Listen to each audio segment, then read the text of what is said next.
exerce um papel fundamental na promoção dos direitos de crianças e adolescentes, seja como divulgador do conhecimento, seja como ente de respeito a esses direitos. No caso da Defensoria Pública, a gente mantém uma relação extremamente benéfica com a mídia. Essa relação é baseada no respeito mútuo, né, principalmente no respeito vinculado ao direito de criança e adolescente. As principais demandas da Defensoria com a mídia é justamente a questão da divulgação e promoção do direito de criança e adolescente.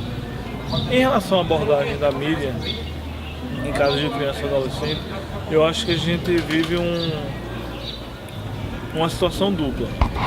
Você tem alguns meios de comunicação que são extremamente respeitadores desse direito de criança e adolescente, que têm pautas que levam em conta não apenas uma divulgação sensacionalista de um problema, mas sim a promoção de direitos humanos, a promoção de direitos humanos de crianças e adolescentes. Mas você também tem meios de comunicação que são extremamente violadores de direitos de crianças e adolescentes. O caso mais comum, que é o que eu acho que é o mais citado entre os defensores de direitos de crianças e adolescentes, é justamente os programas policiais, que expõem às vezes até a imagem do adolescente, expõem a vida dele, expõem o caso, sem ao menos fazer o contraditório, né? E a partir daí, através de uma notícia sensacionalista, acabar com a vida desse adolescente violando inúmeros direitos. Em relação à maioridade penal, a maioria dos estudiosos de infância e adolescência tem a mesma opinião, de que é um absurdo, né? Não tem nenhum respaldo jurídico, científico, social para que você reduza o tempo de maioridade penal. Não existe nenhum artigo científico respeitável que diga que reduzir a maioridade penal vai trazer benefícios, seja a curto, médio ou longo prazo, para a interação com a violência. Não existem também estudos que digam que essa redução da maioridade vai causar um impacto no modo de pensar dos jovens, né? A fim de reduzir também os índices de violência. Pelo contrário, o que a gente tem são estudos e casos práticos de redução de maioridade penal, ou então de tornar mais rigoroso o sistema penal, e que justamente não dão certo. Eu posso citar, por exemplo, o caso do combate às drogas, que hoje em dia nós sabemos que o combate às drogas já não está dando certo da maneira que vem feito. Nós temos 3 casos, por exemplo, na Argentina, no final da década de 80 e início de 90, de adolescentes que receberam prisão perpétua, e a Argentina foi condenada na Corte Interamericana de Direitos Humanos por conta disso, e não trouxe também nenhum benefício. Então, assim, trazer essa discussão para a redução da maioridade penal para o Brasil é extremamente danoso.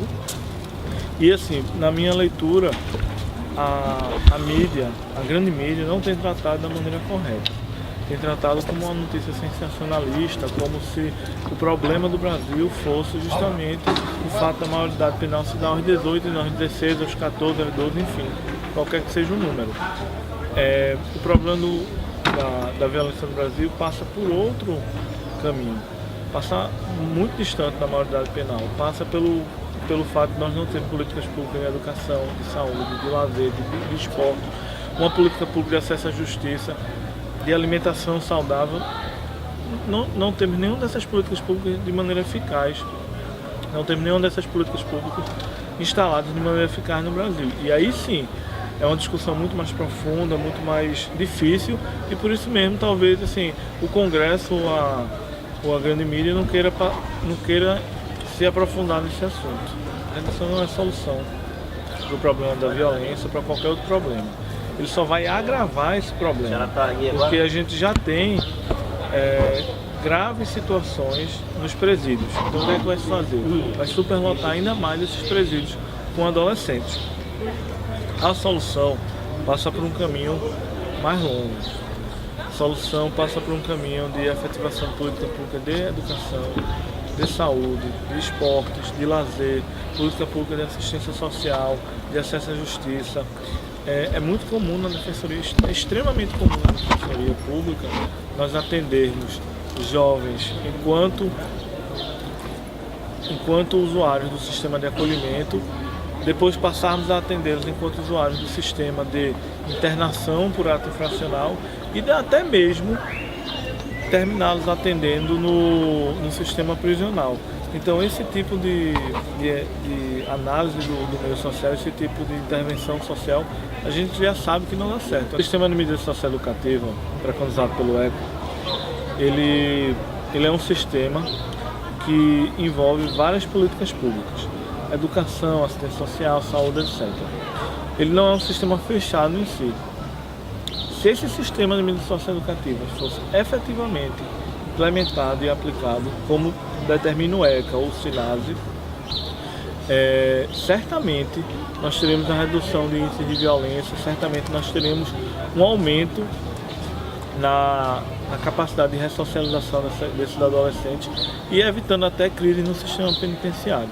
No Maranhão, o sistema de medida social educativa teve um implemento no número de vagas. Algumas pessoas que atuam no sistema de justiça entendem esse aumento no número de vagas, por exemplo, no sistema de internação, como algo positivo. Eu, particularmente, vejo como algo negativo.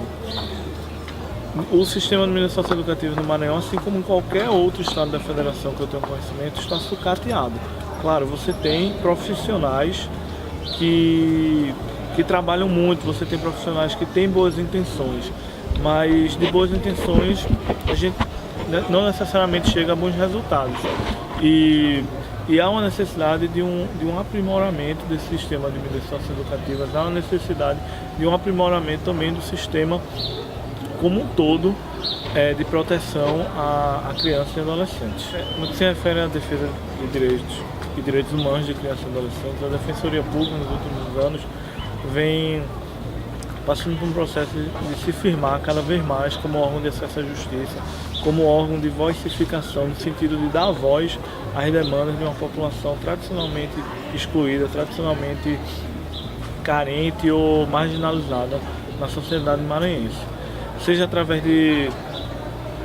do fortalecimento seja através do fortalecimento da sua entidade familiar, seja através de uma defesa aguerrida de seus direitos individuais. É importante salientar que, como político constitucional, a Defensoria Pública entende que a defesa de direitos de crianças e adolescentes passa antes pela defesa de direitos da entidade familiar, respeitando todas as formas de entidade familiar, ou seja, nós procuramos dar uma assistência não só jurídica, mas sim integral, seja ela social, seja ela jurídica, seja ela humana, às pessoas que procuram o serviço da Defensoria Pública, em especial crianças e adolescentes. Não é possível pensar nessa defesa de um direito de uma criança e adolescente se nós não pensarmos antes no fortalecimento de sua família, no fortalecimento do ente que, pela Constituição Federal, é a base da nossa sociedade.